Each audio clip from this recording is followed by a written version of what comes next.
మనం చదువుకున్నటువంటి వాక్య భాగం మీకు తెలియంది కాదు.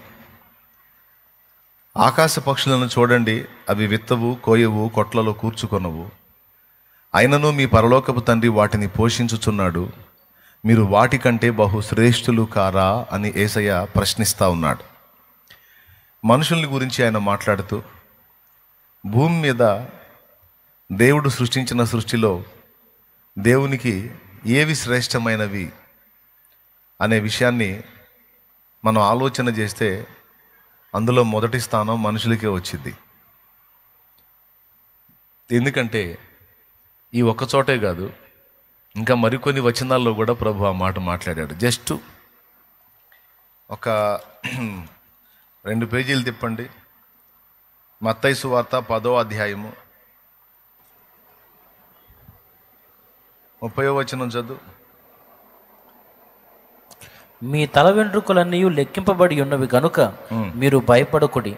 మీరు అనేకమైన పిచ్చుకల కంటే శ్రేష్ఠులు. దేవునికి స్తోత్రం కలుగును గాక. ఇక్కడేమని మాట్లాడాడు? ఇందాకేమో ఆకాశ పక్షులు అన్నాడు. ఆకాశ పక్షులు అన్ని రకాలు వస్తాయి. ఇక్కడ పక్షులన్నిటిలోనికి చిన్న వాటిని గురించి మాట్లాడుతున్నాడు. ఆకాశ పక్షుల్లో పెద్దవి ఉన్నాయి, చిన్నవి కూడా ఉన్నాయి. పెద్దవాటికి వచ్చేటప్పటికి చాలా చెప్పొచ్చు. గ్రద్ద, పక్షిరాజు, బోరువా, కొన్ని పెద్ద పెద్దవి ఉంటాయి. అలాగే చిన్న పక్షులు కూడా ఉంటాయి. చిన్న పక్షుల్లో బాగా చెప్పుకోదగ్గవి పిచ్చుకలు. ఆకాశ పక్షులను ఒక చోట అన్నాడు, మరో చోటేమో మీరు పిచ్చుకల కంటే శ్రేష్ఠులు అన్నాడు. చదువు. అంటే దేవుడు పెద్ద పక్షిని గురించి ఆలోచిస్తాడు, చిన్న పక్షి అయినటువంటి పిచ్చుకను గురించి కూడా ఆలోచన చేస్తాడు. దానికి ఆహారం పెడతాడు, దీనికి కూడా ఆహారం పెడతాడు. దానికి జీవనాన్ని ఇస్తాడు, దీనికి జీవనాన్ని ఇస్తాడు. పెద్ద పక్షి, చిన్న పక్షి రెండిటికి. అలాగే ఇక్కడ మీ తల వెంట్రుకలన్నీ లెక్కింపబడి ఉన్నవి కనుక మీరు భయపడకుడి, మీరు అనేకమైన పిచ్చుకల కంటే శ్రేష్ఠులు అన్నాడు. పిచ్చుకల గురించి ఎందుకు ప్రస్తావించాడంటే పైన చదివితే, చదువు పైన, మరియు ఆత్మను చంపనేరక దేహమునే చంపువారికి భయపడకుడి గాని ఆత్మను దేహమును కూడా నరకములో నశింపజేయగలవానికి మిక్కిలి భయపడుడి. ఆత్మను చంపనేరక దేహమునే చంపువారికి భయపడకుడి గాని ఆత్మను దేహమును కూడా నరకములో నశింపజేయగలవానికి మిక్కిలి భయపడుడి. 2 పిచ్చుకలు ఈ లోకంలో మనుషులు శరీరాలను చంపుతారు, శరీరాలను చంపుతారు. అయితే దాని గురించి కూడా దేవుడు ఏం మాట్లాడుతున్నాడంటే, మీ తల వెంట్రుకలన్నీ లెక్కింపబడి ఉన్నవి, మీరు భయపడొద్దు అన్నాడు. తల వెంట్రుకలన్నీ లెక్కింపబడి ఉన్నవి, మీ తండ్రి సెలవు లేకుండా ఒక వెంట్రుక కూడా రాలదు అనే దాని అర్థం. 2 పిచ్చుకలు కాసు కమ్మబడుంది కదా, అయినను మీ తండ్రి సెలవు లేక వాటిలో ఒకటైనను నేల పడదు అన్నాడు. అంటే ఒక పిచ్చుక చనిపోవాలన్నా కూడా దేవుని సెలవు కావాలి. ఏం కావాలి? ఒక పిచ్చుక కన్ను మూయాలన్నా కూడా దేవుని సెలవు కావాలి. ఆయన సెలవు లేకుండా ఒక పిచ్చుకను కూడా మనం సంహరించలేము. పైన అంటాడు, ఆత్మను చంపనేరక దేహమునే చంపువారికి భయపడకుడి గాని ఆత్మను దేహమును కూడా నరకములో నశింపజేయగలవానికి మిక్కిలి భయపడుడి అన్నాడు. భూమి మీద మనుషులకు చేతైంది మనుషుల శరీరాలను చంపటం, కానీ ఆత్మలను చంపటం వాళ్ళ వల్ల కాదు. ఆత్మలను కూడా నాశనం చేయగల సత్తా కలిగిన వాడు దేవుడు ఒక్కడే. అయితే ప్రతి ఒక్కడికి ఒక తీర్పు దినం ఉంది. ఆ తీర్పు దినాన వాడి ఆత్మను నరకంలోకి పంపటం కాదు, వాడికి శరీరాన్ని ఇచ్చి మరి ఆ శరీరాన్ని ఆత్మను మొత్తాన్ని కలిపి నరకములో నశింపజేస్తాడట. మీకు తెలుసా? పాపాత్ముల ఆత్మలు కూడా శరీరాలు పొంది పునరుద్ధానం చెందుతాయని మీకు తెలుసా? పాపాత్ముల ఆత్మలు కూడా పునరుద్ధానం చెందుతాయి, పాపాత్ముల శరీరాలు కూడా పునరుద్ధానం చెందుతాయి. అది 2వ పునరుద్ధానం. ఆ రెండో పునరుద్ధానంలో ఈ దుర్మార్గులందరూ లెగుస్తారు. వాళ్ళకు కూడా దేహాలు వస్తాయి. అవి కూడా శాశ్వతత్వాన్నే కలిగి ఉంటాయి. ఆ దేహాలతో వాళ్ళు లెగుస్తారు, మహిమ దేహాలతో మనం లెగుస్తాం. మొదటి పునరుద్ధానంలో మనందరం లెగుస్తాం, రెండో పునరుద్ధానంలో దౌర్భాగ్యులందరూ లెగుస్తారు, దుర్మార్గులందరూ లెగుస్తారు. దేవుని సత్యాన్ని ద్వేషించిన వారు, దేవుని పిల్లల ఎడల దుర్మార్గంగా వ్యవహరించిన వారు మొత్తం లెగుస్తారు. లేచినప్పుడు మొదటి పునరుద్ధానంలో లేచినటువంటి పరిశుద్ధుల ఆత్మల్ని, శరీరాలను దేవుడు ఆ మహిమ ప్రపంచంలోకి తీసుకెళ్తాడు. అది నిత్యానందం, నిత్య సంతోషం, నిత్య మహిమ ఉండేటువంటి ప్రదేశం.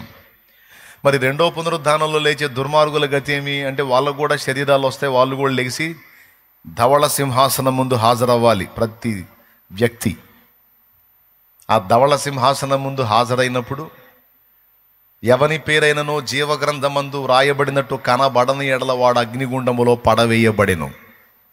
ఇక వాడిని కాపాడే దిక్కుండదు అక్కడ, వాడిని తప్పించే నాదుడు ఉండడు అక్కడ. వాని అగ్ని ఆరదు, పురుగు చావదు. పురుగు చావదు అంటే చద్దామంటే చావలేడు, ఆ శరీరం అలాంటిది. అలాగని ప్రశాంతంగా ఉందామంటే ఉండలేడు, యాతన అనుభవిస్తూ ఉంటాడు. అదొక వేదనామయమైనటువంటి పరిస్థితి, స్థలం. దానిలో వేస్తాడంట.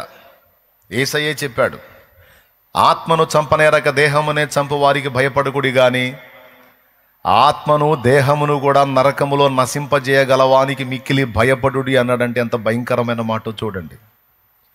ఆత్మను దేహమును అంటే దేహం కూడా ఉంటుంది అన్నమాట. ఆత్మను దేహమును నరకములో అంటే నరకం ఉంది, అందులో నశించిపోయే పరిస్థితి కూడా ఉంటుంది. నరకం అనగా దేవుడు లేని స్థలం, దేవుడు లేని స్థలం, దేవుడు ఇష్టపడని స్థలం, దేవుడు ఒప్పుకోని స్థలం, తన సన్నిధి ఉండని స్థలం. అది ఘోరమైన యాతన గల ప్రదేశం. అది కూడా ఉంది. అయితే ఇక్కడ ఏమంటున్నాడంటే, పిచ్చుక ప్రాణమే నాకు విలువైందైనప్పుడు మీరు పిచ్చుక కంటే ఎంతో శ్రేష్ఠులు కదా అంటున్నాడు దేవుడు. పిచ్చుక ప్రాణమే నాకెంతో విలువైందైతే మీరు అనేకమైన పిచ్చుకల కంటే శ్రేష్ఠులు. ఒక్క పిచ్చుక పడాలంటేనే తండ్రి సెలవు కావాలి. నీకు తెలుసా, చికెన్ షాప్కి వెళ్ళి కోడిని కోసుకొచ్చుకుంటాం మనం. ఆయన సెలవు లేకుండా ఆ కోడి మనకు దక్కదు, ఆయన సెలవు అవ్వాలి. పిచ్చుక్కే సెలవు అవ్వాలంటే కోడికి మరి నిశ్చయంగా సెలవు అవ్వాలి. అలా కొంతమంది పుట్టడానికి దేవుడు సెలవిస్తున్నాడు, కొంతమందిని తిరిగి తీసుకోవడానికి దేవుడు సెలవిస్తున్నాడు. ఇక సెలవైంది ఇంకొచ్చే అంటాడు. కాబట్టి దేవుడికి భూమి మీద ఉన్న పక్షి, జలచర, సమస్త ప్రాణకోటి శ్రేష్టమైందే కానీ వీటన్నిటిలోనికి మిక్కిలి శ్రేష్టమైంది మనం అనేది మనం ఫస్ట్ గుర్తించాలి. దేవుడు ఒక అద్భుతమైన మాట అక్కడ అన్నాడు, నీ తల వెంట్రుకలన్నీ లెక్కించబడి ఉన్నవి అని. ఏనాడైనా నీ తల వెంట్రుకలు లెక్కించడానికి ట్రై చేసావా నువ్వు? స్తోత్రం చెప్పు. తడవకు అద్దం ముందుకు పోయి దువ్వెన తీసుకొని దువ్వుతూ ఉంటావు. తీసి దువ్విందే దువ్వి తిప్పలు పడతా ఉంటావు. ఎప్పుడన్నా నీ నెత్తి మీద వెంట్రుకలు ఒక్కసారన్నా లెక్క వేయడానికి ట్రై చేసావా? వేయలా. పోనీ చిన్నప్పటి నుంచి తెగ దువ్వింది కదా మీ అమ్మ, దువ్విందిగా, ఒక్కసారన్నా అమ్మ లెక్కేసిందా? పోనీ ఎప్పుడన్నా అడిగావా, మమ్మీ నేనంటే నీకు ప్రేమ కదే మమ్మీ, ఒక్కసారి జుట్టు లెక్కవే మమ్మీ అంటే ఏం చెప్పిద్ది? ఆ తలకు పెట్టి ఒకటి బాధిద్ది. ఏందే అంటది, తల వెంట్రుకలు లెక్కే మమ్మీ అను అడుగు నువ్వు. ఆ తలకు పెట్టి ఒకటి బాధిద్ది. ఇక నాకేం పనులు లేవనుకున్నావా? మమ్మీ నేనంటే నీకు ఇష్టమా కాదా? ఇష్టమే. ఎంత ఇష్టం? చాలా ఇష్టం. అయితే ఒక్కసారి లెక్కే మమ్మీ. ఏంటే లెక్కేసేది? తల వెంట్రుకలు అవి లెక్కేయాలంటే ఎన్ని రోజులు పట్టిద్ది అనుకున్నావు? అన్ని పనులు మానుకొని కూర్చోవాలని ఎట్లా కుదిరిద్ది? ఏ కూతురు అడగదు, ఏ కొడుకు అడగడు, ఏ తల్లి కూడా లెక్క పెట్టలేదు. కొంతమంది తల్లులు తండ్రులు దేవుడి కంటే వాళ్ళకే ఎక్కువ ప్రేమ ఉన్నట్టు పిల్లల మీద తెగ ఫీల్ అవుతూ ఉంటారు. దేవుడి కంటే మనకే వాళ్ళ మీద పిల్లల మీద ఎక్కువ ప్రేమ ఉన్నట్టు మన ఫీలింగ్. ఆయన అంటాడు, ఏడిచావు పనికి మాలిందని అంటాడు.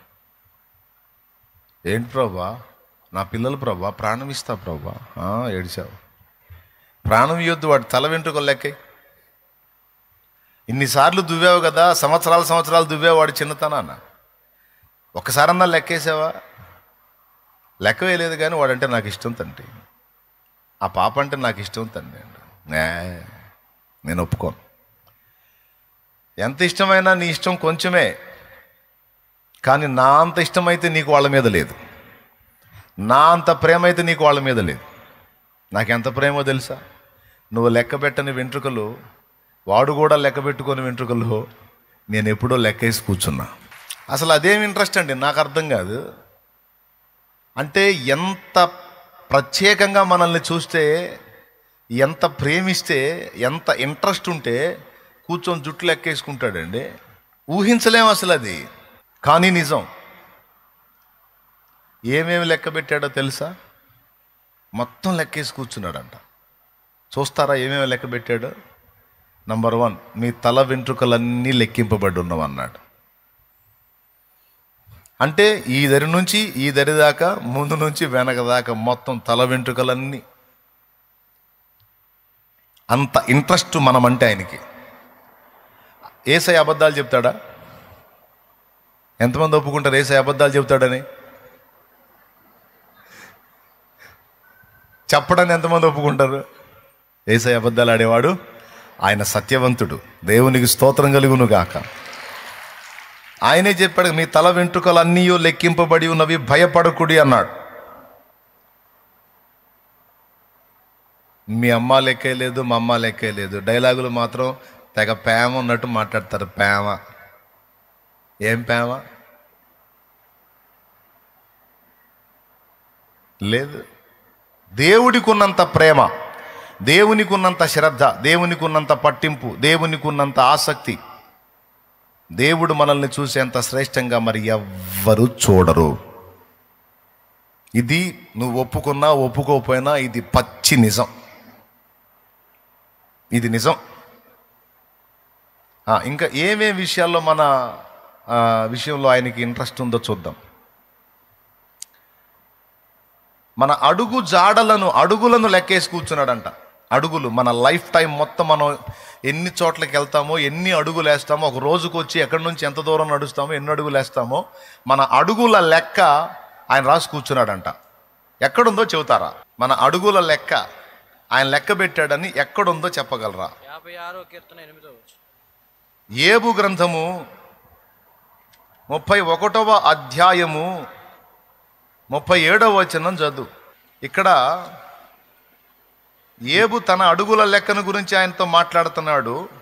నా అడుగుల లెక్క ఆయనకు తెలియజేసేదను అన్నాడు. ఈయన అడుగుల లెక్క ఈయన చెప్పటం ఈయనకే తెలిసినప్పుడు దేవునికి తెలియదా?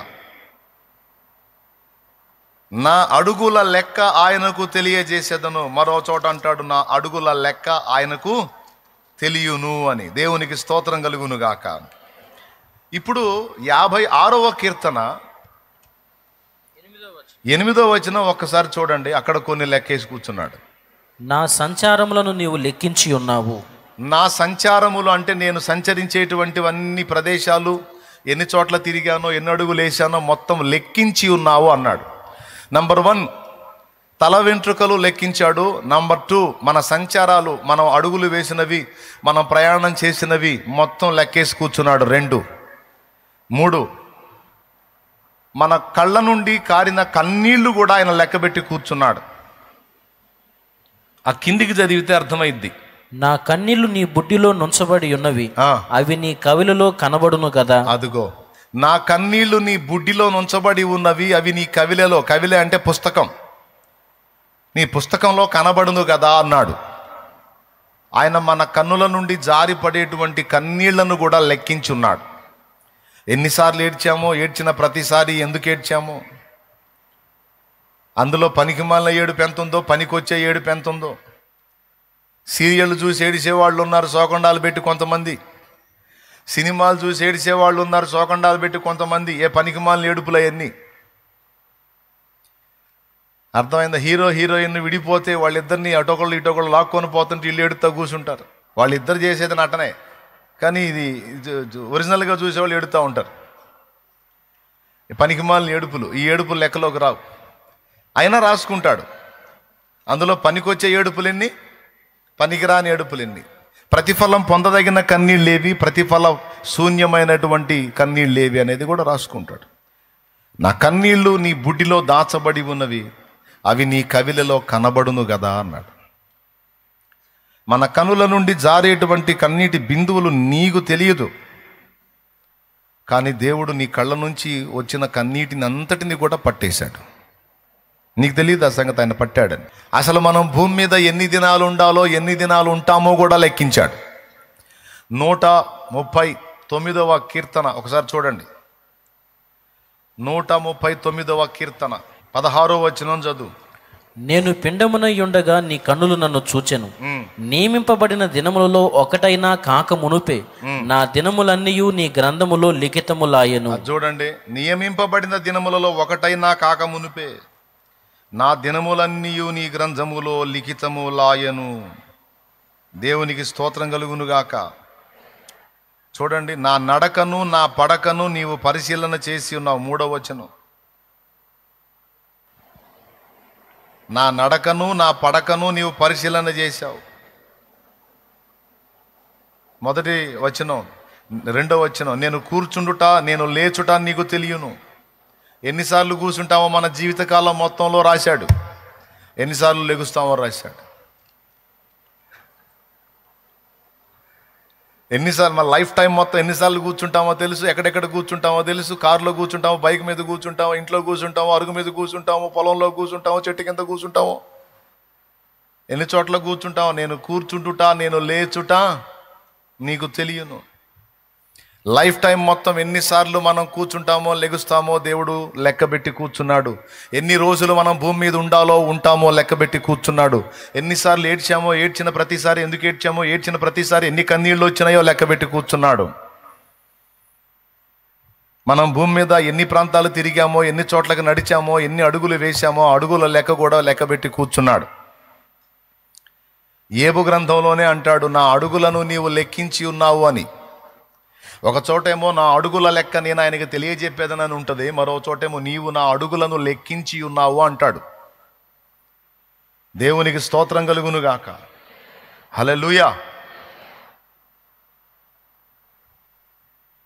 నియమింపబడిన రోజులలో ఒక్క రోజైనా ఇంకా నాకు స్టార్ట్ కాకముందే నా టోటల్ లైఫ్ టైం మొత్తం నీకు తెలుసు అన్నాడు. లెక్కబెట్టి కూర్చున్నాడు. ఏమండి, అన్నీ నమోదు చేయబడ్డాయి, అన్నీ రాయబడ్డాయి. ఎంత శ్రేష్టంగా మనల్ని భావిస్తే అన్ని లెక్కేసుకుంటున్నాడండి. దీన్ని బట్టి దేవుడు మనల్ని ఎంత శ్రేష్టంగా చూస్తున్నాడో, ఆయన దృష్టికి మనం ఎంత విలువైన వారముగా ఉన్నామో కొంచెం అర్థం చేసుకోవచ్చు. నీ తల్లికి, నీ తండ్రికి, నీ తోడబుట్టిన వారికి, నువ్వు కన్నవారికి కూడా నీ మీద లేనంత ఇంట్రెస్ట్, శ్రద్ధ నీ విషయంలో, నా విషయంలో మన సృష్టికర్త అయిన దేవుడికి ఉంది. నువ్వు ఒప్పుకున్నా ఒప్పుకోకపోయినా ఇది పచ్చి నిజం, నగ్న సత్యం. దేవునికి మహిమ. ఈ మాట వింటున్నప్పుడు మీ మనసుకి ఏమనిపిస్తుంది? ఆదరణ కలుగుతుందా, భయం కలుగుతుందా? రైట్. కట్టుకున్న భర్తకు లేదు నీ మీద అంత ఇంట్రెస్ట్, కన్న తల్లికి తండ్రికి లేదు. అరాకొరా ఉండొచ్చు, కానీ దేవుడికి ఉన్నంత అయితే లేదు. ఏబు గ్రంథం 14, 16 కూడా అండర్లైన్ చేసుకోండి, అక్కడ ఉంటుంది. అయితే ఇప్పుడు నీవు నా అడుగు జాడలను లెక్క పెట్టుచున్నావు. అది అడుగు జాడలను లెక్క పెట్టుచున్నావు. ఒక చోట ఏమన్నాడు, నా అడుగుల లెక్క నేను చెప్తున్నాడు. ఇక్కడేమో నా అడుగు జాడలను లెక్కేస్తున్నావు. కన్నోళ్ళు ఎప్పుడన్నా లెక్కేశారా? మా వాడు ఈరోజు ఎక్కడి నుంచి ఏడదాకా నడిచాడు, ఎన్ని అడుగులు వేసాడని ఎప్పుడన్నా ఎవరు లెక్కేయరు. అంత టైం ఎవరికి లేదు. స్కూల్కి పంపించేటప్పుడు అంత కూడుబెట్టి పోరా పో అని పంపిస్తారు. అంతే తప్ప ఇంకేమో లెక్క. అరే ఒకటి మావాడు 1 అడుగు వేసాడు, 2 అడుగులు వేసాడు, 3 అడుగులు వేసాడు, 4 అడుగులు వేసాడు అని అట్లా ఎవరన్నా లెక్కేసాడు అనుకో, చిలకలూరుపేటలో అట్ట ఎవరైనా లెక్కేస్తే మధులత ఆసుపత్రికి తీసుకెళ్తారు, డాక్టర్ మధులత గారి దగ్గర తీసుకెళ్తారు. ఏమండి మా ఆవిడ మా అబ్బాయి ఎటుపోతే అటుపోయి వెంటబడి అడుగులు లెక్కేసుకుంటుందండి, 1 2 3 వాడు 2 అడుగులు వేస్తే 2 అడుగులు లెక్కేస్తుందండి, 4 రోజుల నుంచి ఇంతే చేస్తుందండి అంటే 5 రోజులకి మందులు ఇస్తాను వాడని అంటున్నాం. దేవునికి స్తోత్రం. 4 రోజుల నుంచి ఇంతే చేస్తుందంటే 5 రోజులకి మందులు ఇచ్చిద్ది. అంటే మైండ్ పోయింది అనుకుని, మెంటల్ ఎఫెక్ట్ వచ్చింది అనుకుని, లేకపోతే అడుగులు ఎవరు లెక్కేస్తారు? ఏమండి మా ఆయన మా పాప జుట్టు లెక్కేస్తున్నాడండి, 4 రోజుల నుంచి ఇదే పని చేస్తున్నాడండి, లెక్క తేలటం లేదంట అంటే ఆ 5 రోజులకి మళ్ళీ టాబ్లెట్లు ఇచ్చిద్ది. దేవునికి స్తోత్రం. ఈ లోకంలో ఏ మనుషుడైనా ఈ పనులు చేస్తే ఆ వ్యక్తిని పిచ్చోడు అంటారు. అంటారా? అనరా? స్త్రీ అయితే పిచ్చిది అంటారు, పురుషుడైతే పిచ్చోడు అంటారు. ఎవరు లెక్కయ్యరు. మనం ఎన్నిసార్లు కూర్చుంటున్నాం, ఎన్నిసార్లు లెగుస్తున్నాం లెక్కేస్తే పిచ్చోడనే అంటారు. మనం ఎటు పోతున్నా సరే, ఈరోజు ఇటుపోయి ఈరోజు ఇటుపోయి నీ సంచారాలన్నీ నీ జరిగినాయి అని లెక్క రాసుకుంటుంటే పిచ్చోడు అనుకుంటా. కానీ మీకు తెలుసా, మన మీద ఉన్న ఆయన ప్రేమ ఎలాంటిదంటే, ఈ లోకంలో ఆ పనులు చేస్తే ఆ వ్యక్తిని పిచ్చోడు అంటారు, కానీ ఆ పిచ్చి మహారాజు మన కోసం నిజంగా ఎంత పిచ్చో చూడండి, ఎంత పిచ్చి ఆయనకి. కానీ మనమేమో ఆయన పట్టించుకోడు, ఆయన అసలు కనిపెట్టట్లేదు, ఆయన చూడట్లేదు, ఆయన ఆలోచించట్లేదు అని అనుకుంటాం. ఇప్పుడు నీ కళ్ళలోంచి కన్నీళ్ళు వస్తుంటే మేము వెంటనే నోట్బుక్ తీసుకొచ్చి పడ్డ డ్రాపల్లా 1 2 3 ఈ కంట్లోంచి ఎన్ని వచ్చినాయి 4 5 5 రాసుకుంటుంది అనుకో, నీకేమనిపించిద్ది? ఇంకాస్త ఏడుపు వచ్చిద్ది. అమ్మా నా ఏడుపు నీకు వెటకారంగా ఉందా, నా కన్నీటిని లెక్క రాసుకుంటున్నావా, ఏమొచ్చింది నీకని ఇంకా కాస్త ఏడుస్తావు. కానీ ఇదే పని ఆయన చేశాడు. ఒక దేవుని బిడ్డగా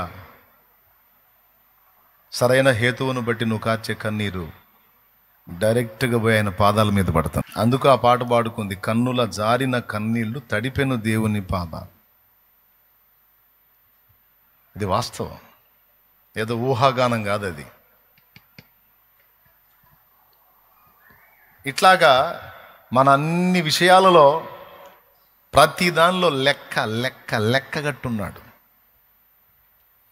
మన నోటితో ఎన్ని మాటలు మాట్లాడుతున్నామో కూడా లెక్క రాసుకుంటున్నాడు. అందులో పనికి మాలిన మాటలెన్నో, పనికొచ్చే మాటలెన్నో కూడా రాసుకుంటున్నాడు. పోసుకోలు మాటలెన్నో, డబల్ మీనింగ్ మాటలెన్నో, సింగిల్ మీనింగ్ మాటలెన్నో మొత్తం రాసుకుంటున్నాడు. మొత్తం లెక్క. దేవుడు ఏది చేసినా లెక్కతోనే చేస్తాడని గుర్తుపెట్టుకోవాలి మనం.